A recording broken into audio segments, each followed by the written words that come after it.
Women's sexual health during this time is important for them as well as their partners. And a lot of women get frustrated because they don't have the same kind of sex drive that they used to, and their partners are getting frustrated as well. And there's a lot of tools that we have to help with that. Testosterone is one of the most valuable tools, and that can help with the mental part, the actual sex drive.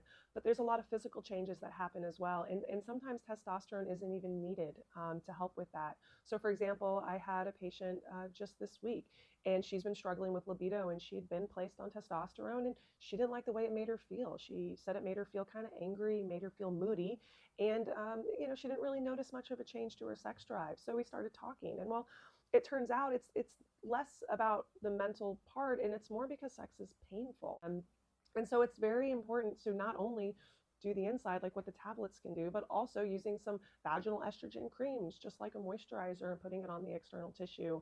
And that's going to help her tremendously with the pain that's associated with sexual intercourse, which is the biggest reason she's trying to avoid it currently.